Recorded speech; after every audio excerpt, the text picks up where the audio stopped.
नमस्कार, मैं हूं मनीषा गुप्ता। आज शुक्रवार है और हमारी खास पेशकश ड्यूटी बढ़ी सोना महंगा में आपका स्वागत है। सरकार के गोल्ड पर इंपोर्ट ड्यूटी बढ़ाने पर आपकी जेब पर कितना असर पड़ेगा और आगे सोने की चाल कैसी रह सकती है, इस पर बात करने के लिए आज हमारे साथ हैं India bullion and jewellers association के president Prithviraj Kothari, director Surendra Mehta, all India gem and jewellery domestic council के चेयरमैन आशीष पेठे और कामाख्या ज्वेल्स के एमडी मनोज झा। आप सबका कार्यक्रम में स्वागत है। और आज दिन की शुरुआत काफी मुश्किल हुई, काफी अचंभे के साथ भी हुई, क्योंकि बाजार एक्सपेक्ट नहीं कर रहा था कि हम 5% का बड़ा इजाफा यहां पर इंपोर्ट ड्यूटी में सोने में आता हुआ देखेंगे। अगर आप पूरा कैलकुलेशन करें तो अब ये बेसिक ड्यूटी 15% हो चुकी है और 3% का जीएसटी इसके ऊपर है, तो 18% के आसपास का एक ऑल टाइम है हाई लेवी हमने यहां पर सोने में लगता हुआ देखा है। कोठारी जी, सबसे पहले तो यही जानना चाहेंगे कि क्या इसका इंपैक्ट हमने बाजार में पड़ते हुए देखा है और एक नियर टर्म के लिए अब क्या एक्सपेक्टेशंस हैं? देखिए, जो कस्टम ड्यूटी आज बढ़ी है उसके लिए नो डाउट उसका इफेक्ट मार्केट में इमीडिएटली आ गया था। सुबह 9:05 में उसका इफेक्ट आ गया था कि कस्टम ड्यूटी 7.5% और प्लस 2.5% सेस होने की वजह, एग्रीकल्चर सेस होने की वजह से पहले 10% ड्यूटी थी, उसको बढ़ा के अभी 12.5 और 2.5% यानी टोटल 15% ड्यूटी हो गई और 3% जीएसटी हो गया। तो जो 4,96,000 कस्टम ड्यूटी 1 किलो गोल्ड पे लगती थी वो बढ़ के सीधी 6,88,000 हो गई। ऑलमोस्ट देखा जाए तो 1,92,000 रुपए का 1 किलो के ऊपर फर्क पड़ गया। और एमसीएक्स में अगर आपने देखा होगा तो 50,570 पे जो गोल्ड बनता वो बढ़ के 52,000 तक चला गया था और फिर बाद में 51,800 के आसपास आके इफेक्ट हो गया। तो और सबसे बड़ी बात है कि सोने जो कस्टम ड्यूटी बढ़ाने से इंपोर्ट फिगर कम होगा, नो डाउट। मई महीने में 106 टन गोल्ड इंपोर्ट हुआ है। करंट अकाउंट डेफिसिट जो अगर आप देखोगे तो 24 बिलियन का हो गया। तो नो डाउट इसमें इससे थोड़ा इफेक्ट आएगा, बट गोल्ड प्राइस अगर $1,750 हो जाता है और सोना फिर 50,000 हो जाता है तो डिमांड एज यूजुअल हो जाएगी। और ये सबसे बड़ी बात यहाँ पर आज देखने को मिली है सुरेंद्र मेहता जी कि अंतर्राष्ट्रीय बाजारों में तो हमने सोना 6 हफ्ते के लोज पर आता हुआ देखा, लेकिन भारतीय बाजारों में सोना यहाँ पर आज 2 महीने के हाईज पर था। जी बिल्कुल। देखिए, सरकार ने जो कदम उठाया है, ये बिल्कुल सरकार को भी शायद ये पता चल रहा है कि इन्फ्लेशन की वजह से लोग गोल्ड की जगह लोग रुपए की जगह गोल्ड में ट्रेड कर सकते हैं, क्योंकि इन्फ्लेशन जब भी होता है तो gold is called the hedge against inflation.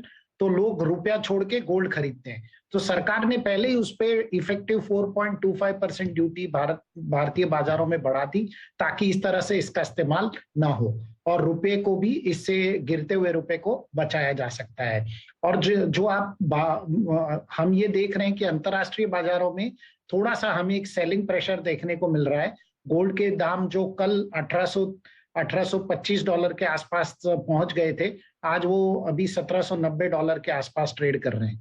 तो भारतीय बाजारों में जो भी प्राइस बढ़ा है वो सिर्फ ड्यूटी इफेक्ट को लेके बढ़ा है, लेकिन अंतर्राष्ट्रीय बाजारों में सोने के दाम में लगभग $25 से $30 की कमी पिछले 24 घंटे के अंदर आ चुकी है। तो जैसे कोठारी जी ने कहा कि यदि ये प्राइसेस अंतर्राष्ट्रीय बाजारों में $20-30 और कम हो जाते हैं तो गोल्ड का प्राइस वापस उतना ही रहेगा और डिमांड पे शायद उसका कोई इतना असर नहीं होगा जितना सरकार उसको कम करना चाहती है।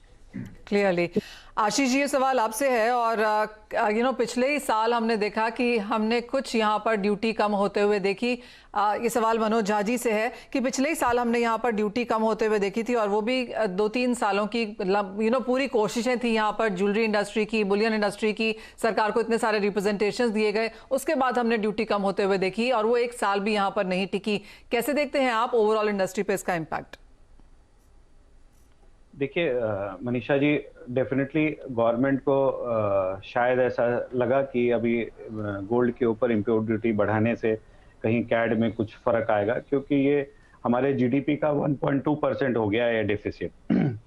तो अगर फॉर ए टाइम बीइंग के लिए अगर ये बढ़ाया गया है तो ठीक बात है, लेकिन अगर ये लॉन्ग टर्म के लिए अगर ये लॉन्ग टर्म के लिए है तो डेफिनेटली ये इंडस्ट्री के लिए बहुत तकलीफ का समय आ जाएगा, क्योंकि इंडस्ट्री आप देखिए ऑलरेडी मंदी के दौर से गुजर रहा है और पिछले 3-4 महीने से तो पूरा इंडिया में गोल्ड की कहीं कोई भी खरीदारी नहीं है।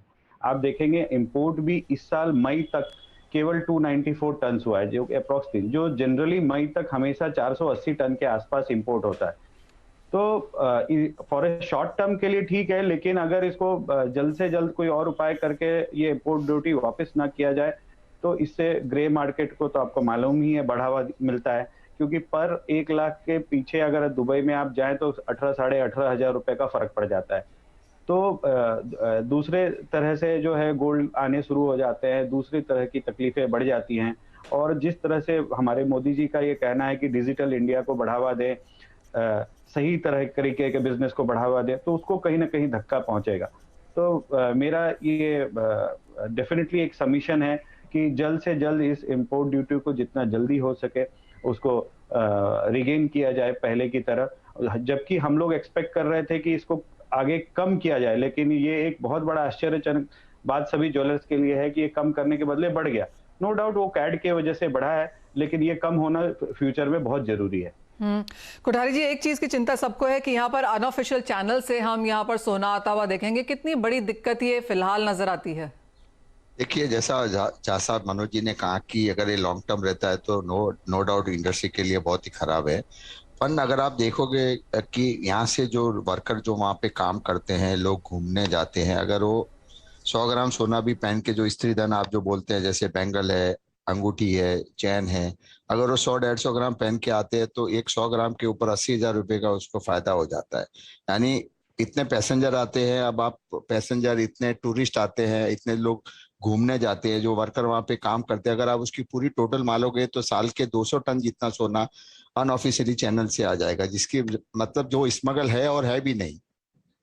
तो वो धीरे धीरे अपने इंडस्ट्री को बहुत ज्यादा इफेक्ट करेगा, और बेसिकली खास करके ज्वेलरी इंडस्ट्री के लिए तो बहुत ही खराब है कि यहाँ पे हम लोग जब चीज को एकदम बढ़ावा दे रहे हैं। अब आपने देखा होगा कि पूरी इंडस्ट्री आफ्टर जीएसटी एक सस्टेन हो गई है। हम इसको गोल्ड को एसेट क्लास में लेने की बात कर रहे हैं, नए नए प्रोडक्ट आ रहे हैं, स्पॉट एक्सचेंज आ रही है, इंटरनेशनल स्पॉट एक्सचेंज आ रही है, तो इस और ईजीआर बीडीआर आ रहे हैं। तो इस तरह के प्रोडक्ट आने के साथ में जब इतना महंगा हो जाता है, अब लोग दुबई जाते हैं, सिंगापुर जाते हैं, वहां से आते हैं और पहन के आएंगे तो कोई पता नहीं चलेगा। और ये तकरीबन 200 टन तक का, मतलब कहने का मतलब है कि अदर कंट्रीज को काफी फायदा है, जैसे बांग्लादेश हो गया, श्रीलंका हो गया, नेबर कंट्री को हमारे भूटान हो गया, फिर अपना नेपाल हो गया, इन कंट्रियों को, और गल्फ कंट्री है, इन कंट्रियों को फायदा हो जाता है अपने यहाँ से कस्टम ड्यूटी बढ़ाने की वजह से, और डोमेस्टिक घरेलू उत्पादन में भी फर्क पड़ जाता है। और लोगों का एक सेंटीमेंट जो होता है कि दुबई में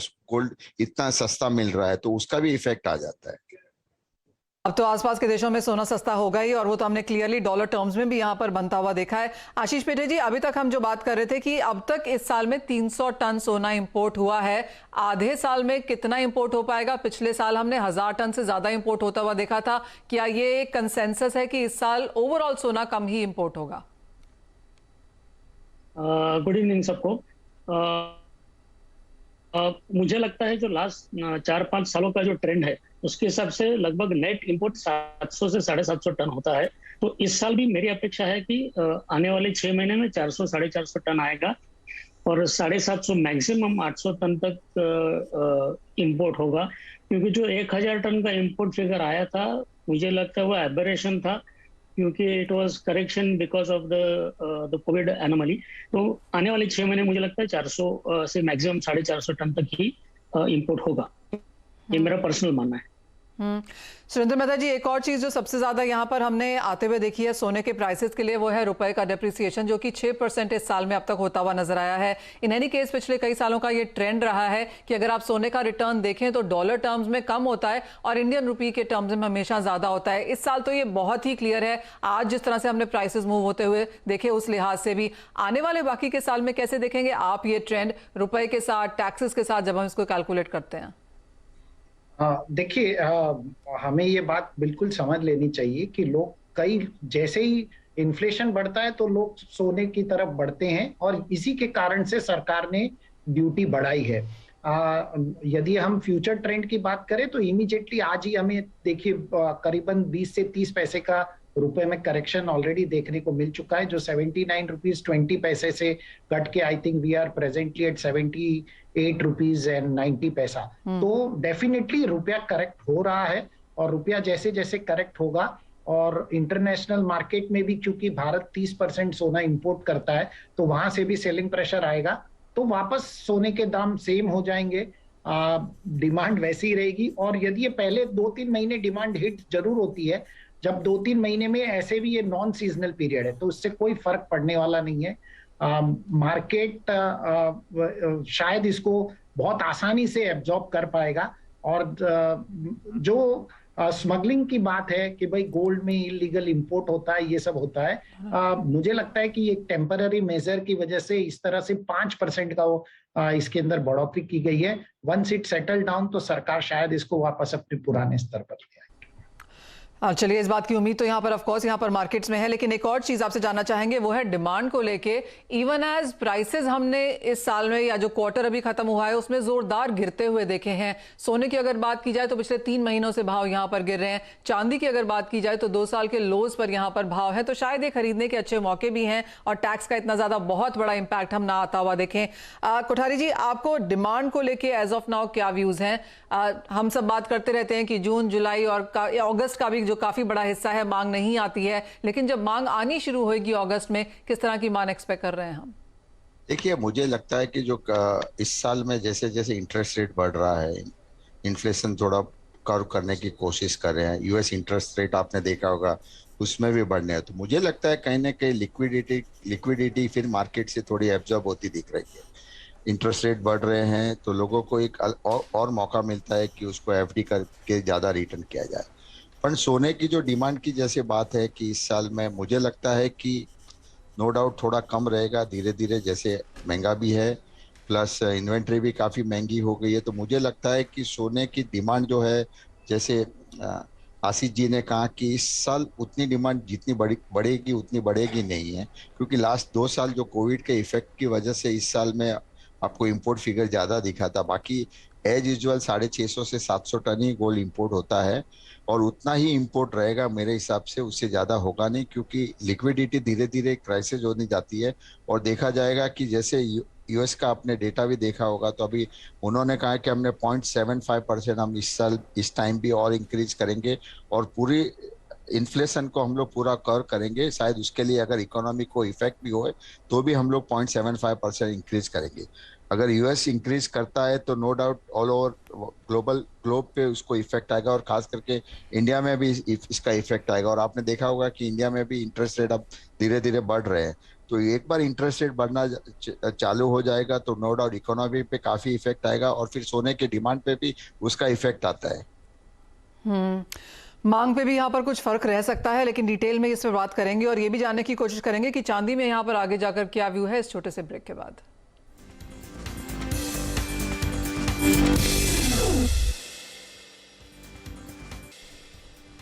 आपका स्वागत है हमारे खास कार्यक्रम में और बात हम यहाँ पर सोने की खरीदारी की कर रहे हैं। टैक्स तो एक तरफ है ही, लेकिन दूसरी तरफ रेट हाइक्स, इन्फ्लेशन, रिसेशन, इन सब की चिंताओं से भी यहाँ पर विश्व जूझ रहा है। मनोज जी, कैसे देखते हैं आप सोने को एज एन एसेट क्लास इन सब चिंताओं के बीच? देखिए, मेरा तो ऐसा सोचना है कि ठीक है, फॉर टाइम बिंग अभी सोने में खरीदारी नहीं है, डिमांड की कमी है, इंटरेस्ट रेट्स बढ़ रहे हैं, सब तरह की बातें हैं, लेकिन जो इंडिया में गोल्ड की खरीदारी होती है वो मैक्सिमम शादियों की वजह से होती है। और शादी में सोने के बिना शादी नहीं होती है इंडिया में, चाहे किसी भी कम्युनिटी के क्या ना हो। और ऐसा मैंने कहीं पढ़ा था कि इस साल इंडिया में 2.5 मिलियन शादियां होनी हैं। तो ये बोलते हैं कि पिछले 25-30 साल में जितनी शादियां नहीं हो उतने इस साल शादियां होने वाली हैं।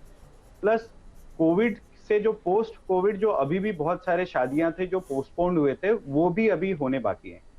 तो राइट नाउ थोड़ा सा मंदी का दौर है, लेकिन उसका रीजन ये भी था कि इस बार की छुट्टियों में जो ट्रैवल इंडस्ट्री थी उसने बहुत ज्यादा गेन किया, बहुत ज्यादा पैसा जो है उधर इनफ्लो हो गया out of India, with in India. Maximum लोग 2 महीने घूमने चले गए थे, तो वो भी एक मार्केट को कहीं ना कहीं इम्पैक्ट किया था। लेकिन जैसे ये शादियों के सीजन स्टार्ट होगा, गोल्ड भी मुझे लगता है, क्योंकि इंटरनेशनल मार्केट में मैं गोल्ड को कहीं ना कहीं यहाँ से और भी $60-70 $100 नीचे देख रहा हूँ। तो इस साल अगर डॉलर्स में थोड़ा कम होगा तो नो डाउट इंडियन रुपीज में भी थोड़ा सा कम होगा और थोड़ा गोल्ड रीजनेबल भी होगा, शादियों का सीजन भी होगा, तो डिमांड डेफिनेटली अगले 2-3 महीने के बाद बहुत अच्छा रहेगा इंडिया में। और मैं पिछले बार के कंपेयर में तो 100% नहीं कर सकता हूँ, लेकिन कहीं ना कहीं उसको मैच करने की कोशिश कर सकता है। आशीष पेटे जी, आप भी यही कहेंगे कि द ओनली सेविंग ग्रेस अब भारतीय बाजारों के लिए ये होगी कि भाव यहां से और गिरेंगे? हेलो जी हेलो जी आशीष जी, आशीष जी, हेलो आशीष जी, आपकी आवाज आ रही है हमें? हेलो। ऑलराइट, लगता है आशीष जी को हमारी आवाज नहीं आ रही। सुरेंद्र मेहता जी, वही सवाल आपसे कि क्या डिक्लाइनिंग प्राइसेस एक सेविंग ग्रेस रहेगी भारतीय बाजारों के लिए? डेफिनेटली देखिए, हमने भारतीय बाजारों में ये देखा है कि जब जब प्राइसेस 50,000 के नीचे जाते हैं तो गोल्ड की जो ज्वेलरी डिमांड होती है उसमें बहुत तेजी आती है। आपने जो एसेट क्लास की बात की, तो क्योंकि गोल्ड एसेट क्लास है इसीलिए सरकार उसके ऊपर कदम उठा रही है कि सरकार उसे इमीडिएटली सरकार ने कदम उठाया कि 5% ड्यूटी बढ़ा दी। देखिए, एक बात और भी समझनी होगी, गोल्ड की ड्यूटी बढ़ाने से सिर्फ फ्यूचर जो बायर्स होते हैं उनको नुकसान होता है। यदि आपने ऑलरेडी बाइंग करी हुई है, आपके घर में सोना पड़ा है, तो आपके आज सोने की वैल्यू बढ़ गई है। यदि ज्वेलर की दुकान में स्टॉक है तो उसकी वैल्यू भी बढ़ गई है। सिर्फ नुकसान फ्यूचर बायर को है। तो it is a perfect asset class. ये एसेट क्लास का एकदम परफेक्ट एग्जांपल है। जिस तरह से सरकार ने फिक्स डिपॉजिट जैसे इंटरेस्ट के रेट बढ़ाए, तो जो फ्यूचर में जो लोग फिक्स डिपॉजिट कराते हैं उनको ज्यादा ब्याज मिलने वाला है। तो उसी प्रकार से जो फ्यूचर में यहाँ पे सोना खरीदेंगे उनको नुकसान होने वाला है। तो ये जो पैटर्न है गोल्ड का, ये बहुत ही टिपिकल पैटर्न है। It is perfectly reverse of all the asset class and इसी वजह से वो उस तरह से एक्ट कर रहा है। और डेफिनेटली 50,000 के नीचे यदि भाव जाता है, यदि इसमें $30-40 का और प्राइसेस नीचे मूव करते हैं, आज ही हम मार्केट में लगभग $20 से $22 का हम डिस्काउंट देख रहे हैं। यदि और भी $20-25 का डिस्काउंट होता है तो भाव बिल्कुल 50,000 के नीचे चले जाएंगे और डिमांड बहुत ही तेजी से वापस बढ़ेगी। But overall demand, yes I agree with my other panelist कि 750 टन से ऊपर डिमांड इस साल शायद नहीं हो। जी सुरेंद्र जी, जैसे आपने कहा भारतीय बाजारों में अगर आपने सोना लिया हुआ है तो भी आप एक फ्यूचर बायर होते हैं, क्योंकि यहाँ पर सोना खरीदने की प्रथा जस्ट ऑल द टाइम पे जारी ही रहती है। लेकिन आगे की बात यहाँ पर करें और अगर चांदी की बात की जाए कोठारी जी, तो आप इसे यहाँ पर कैसे देखते हैं? क्योंकि चांदी में 60,000 के नीचे के स्तर हैं। थैंकफुली बाजार में आज तक तो यही समझ है कि चांदी पे हमने कोई ड्यूटी आते हुए नहीं देखी, सिर्फ सोने पर ही आई है। चांदी के प्राइसेस में हल्की सी गिरावट के साथ यहाँ पर भी कारोबार होता हुआ नजर आया है। मॉनसून अच्छे माने जा रहे हैं। माना यह भी जा रहा है, मेटल फोकस की एक रिपोर्ट है कि साल दर साल 5 से 7% का इजाफा चांदी की मांग में हम आता हुआ देखेंगे। आप इस बाजार को कैसे देखते हैं? नो डाउट मनीषा जी, चांदी गोल्ड के साथ में चलता है और जब गोल्ड पे प्रेशर आता है तो उसका इफेक्ट चांदी पे भी आता है। बट मुझे लगता है कि चांदी जो हिंदुस्तान के अंदर जो आपके लग रहा है कि मुझे डिमांड काफी अच्छी है, और मुझे लग रहा है कि चांदी का जो इंपोर्ट होगा वो 6,000 टन के भी ऊपर चला जाएगा, क्योंकि चांदी की डिमांड काफी अच्छी है हिंदुस्तान के अंदर। और काफी टाइम के बाद में चांदी फिर से 58,000 के आसपास आई है। तो मुझे लगता है कि चांदी की डिमांड बहुत अच्छी रहेगी और मानसून भी काफी अच्छा, सब जगह पे प्रिडिक्ट कर रहे हैं कि मानसून अच्छा होगा, तो उसका इफेक्ट भी चांदी का आएगा। नो डाउट चांदी का यूज काफी बढ़ गया है, ग्रीन एनर्जी में भी बढ़ गया है, यूटेंसिल है, ज्वेलरी है, सिल्वर ज्वेलरी का डिमांड अब काफी हद तक बढ़ रहा है। जब जैसे जैसे सोना महंगा होते जाता है वैसे सिल्वर ज्वेलरी में भी डिमांड काफी आ रहा है।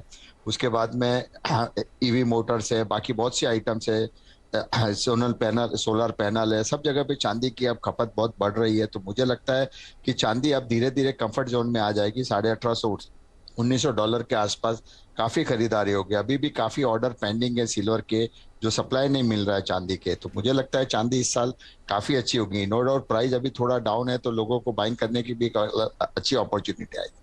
बट लॉन्ग टर्म चांदी मुझे काफी अच्छी लग रही है compare to the gold. Gold pressure में है, नो डाउट धीरे धीरे, जैसे मेटल फोकस की भी रिपोर्ट थी कि $1,700 के आसपास होना आना चाहिए। तो मुझे भी लगता है कि अगर इंटरेस्ट रेट नो डाउट 3 अभी दिसंबर एंड तक कहना है उनका कि 0.75 प्लस 0.50 प्लस 0.50 यानी 1.75 अगर बढ़ता है तो सोना नो डाउट $1,700 के आसपास आराम से आ जाएगा। तो सोने में जितनी मंदी लग रही है उतनी चांदी में नहीं आएगी। चांदी इसकी रिवर्स चलेगी। अगर थोड़ा सा भी गोल्ड को प्रेशर आता है तो उसके थोड़ा मुकाबले में चांदी भी आती है। तो मुझे लगता है चांदी इस साल बहुत अच्छी रहेगी और इंपोर्ट फिगर भी काफी अच्छे रहेंगे। ऑलराइट, आशीष पेटे जी, आप किस तरह की खरीदारी यहाँ पर भारतीय बाजारों में अब लौटता हुआ देखते हैं, क्योंकि क्लियरली ज्वेलर्स के सामने काफी सारी चिंताएं अब यहाँ पर बनती हुई नजर आ रही हैं, तो किस तरह की तैयारी है second half of this year के लिए? सेकेंड हाफ के लिए मैं कहूँगा कि ज्वेलर्स कॉशियसली ऑप्टिमिस्टिक है, क्योंकि प्राइसेस सडनली अगर इंपोर्ट ड्यूटी बढ़ती है, प्राइसेस ऊपर जाते हैं, तो थोड़ी चिंता होती है कि कस्टमर इफेक्ट होगा। लेकिन मेरे हिसाब से अपने इंडियन इथॉस में, कल्चर में सोने का एक अनन्य साधारण महत्व है, तो उसके हिसाब से सोना और चांदी दोनों की खरीदारी तो कंटिन्यू होगी, क्योंकि जो भी पिछले 2 सालों में अनसर्टेनिटी दुनिया में आई है, वो भले वॉर का सिचुएशन हो या कोरोना का सिचुएशन हो, उसने एंड कंज्यूमर के मन में सोने चांदी के लिए जो विश्वास था उसको रीइंफोर्स किया है। तो लोग भले ही इन्फ्लेशन के हिसाब से थोड़ा कम लेंगे, लेकिन सीजन टाइम में, जैसे मनोज जी ने कहा, शादियों में वो सोना और चांदी दोनों का खरीदारी पक्का होगा। और मैं पृथ्वीराज जी से थोड़ा अग्री करता हूं कि सोने की कीमतें $1700 तक जा सकती है, लेकिन इंडिया में बैठे बैठे एंड कंज्यूमर को इतना इफेक्ट नहीं होगा, क्योंकि डॉलर भी मैं धीरे धीरे 80 to 83 की तरफ जाते हुए देखता हूँ। तो दोनों बैलेंस करके सोना 50,000 के नीचे जाते हुए मुझे नहीं दिख रहा है। तो आगे आने वाला सीजन मेरे हिसाब से अच्छा होगा। ठीक है, तो यानी कि यहाँ पर आगे जाकर मार्केट को कॉन्फिडेंस है कि मांग यहाँ पर बरकरार रह सकती है। भावों में गिरावट शायद एक पॉजिटिव क्यू रह सकता है इंडियन बायर्स के लिए। लेकिन इसी के साथ शो समेटने का समय है। कोठारी जी, सुरेंद्र जी, आशीष पेटे जी, मनोज जी, बहुत शुक्रिया साथ जुड़ने के लिए और उन तमाम पहलुओं पर हमारे साथ बातचीत करने के लिए। इसी के साथ मुझे भी दीजिए इजाजत। नमस्कार।